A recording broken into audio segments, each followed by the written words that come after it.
Welcome back to the Creative Bobbie YouTube channel, and just like I did last week, I'm starting another series this week. Last week it was I didn't design it, but I like it, and that included a random little jingle thing that I did. A couple people seemed to like it, but you know, I'm a designer, I'm not a singer. That's gonna be the one and only time that I ever do. Scabba-dee, scabba-dee, scoo-boo, boo. Scabba-dee, dabba-dee, scoo-boo, wee. Scabba-dee, scabba-dee, scoo-boo, bow. Making a mark. Sorry about that. I like to have fun, you know.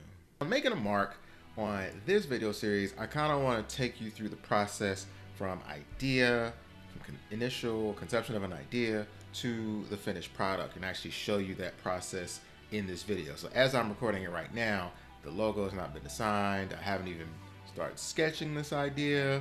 All I have is an idea right now. And the idea surrounds insecurity. This is going to be an example of how I try to take a word that may not be as instantly visual and translate that into a visual form. Sometimes it's not, you know, design something for the lions, the tigers, the bears. You know, it's sometimes it's more abstract than that. Sometimes it's up for a lot more of interpretation. So with the word insecurity, what I'm thinking with the word insecurity is, okay, sometimes if you can't instantly think of the visual representation of a word, how about you think of the opposite of that word and see if you can't manipulate that. So you have insecurity. So you think of security. And then when you think of security, you think of the lock. You know, sometimes, you know, the lock that you see on secure websites. So if you're trying to visually represent insecurity, maybe you take the visual representation of security and then damage it somewhat to be that visual representation. So of course, with first inclination of an idea, I go right to my sketchbook. And the sketchbook I use is a composition book that has grid paper, and the grid paper helps me with the kind of dimensions and also helps me to figure out how I want to construct it once in Illustrator, because it has certain guidelines. So to get the general shape of what I am thinking about as far as security first, I looked at Facebook, you know, just like I talked about, where it's, you know, certain secure sites have that lock on there. So I'm taking that lock and making the lock kind of the centerpiece of what I'm trying to design with insecurity. And I also decided to kind of include like an eye that I'll probably try to make in negative space. I'm a big fan of negative space.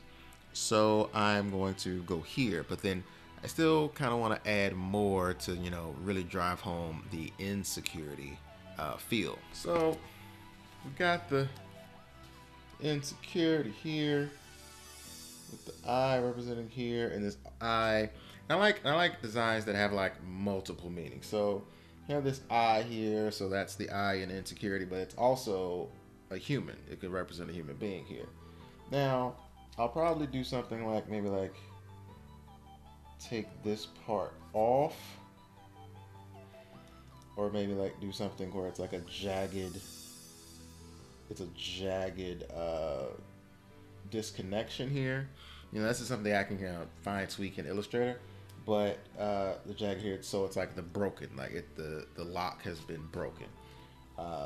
So I have all of that going for me, and now I can just figure out how I want to do this in Illustrator.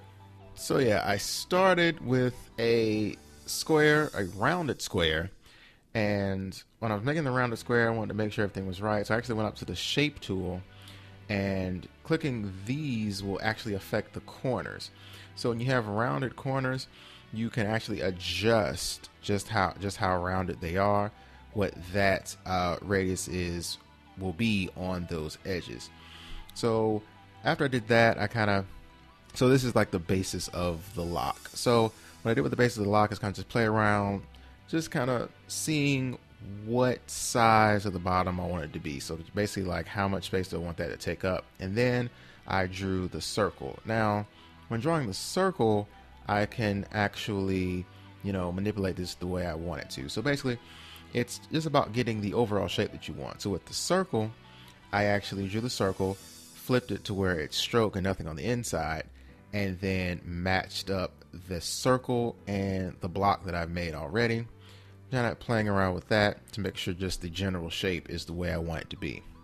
Now, once the general shape is the way I want it to be, I actually make the circle an outline. Now, outlining the stroke means that now that stroke, that's the path. So when I go to my shape modes and actually unite the form, I can actually unite the form the way I want to, where it's just the outer ring is now a path in and of itself.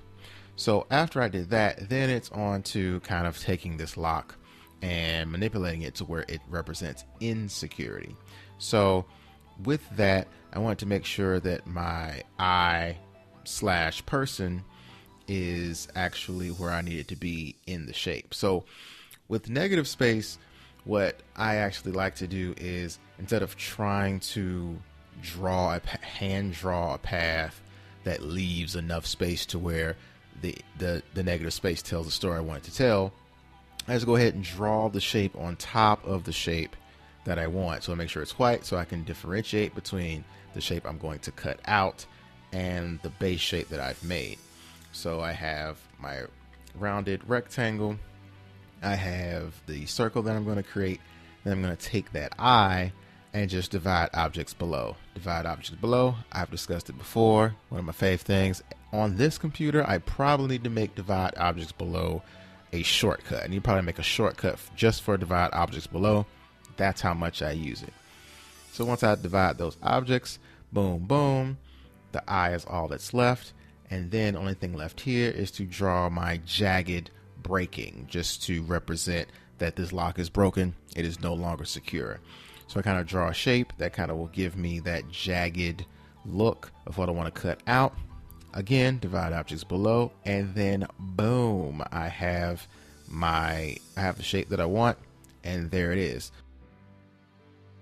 And that's it for this video. Thanks for watching. Be sure to like, share, and subscribe. And, check out all the other videos that I have on this channel. Appreciate your attention. And, as you go along in life, teach as you learn and inspire as you do. See you next time.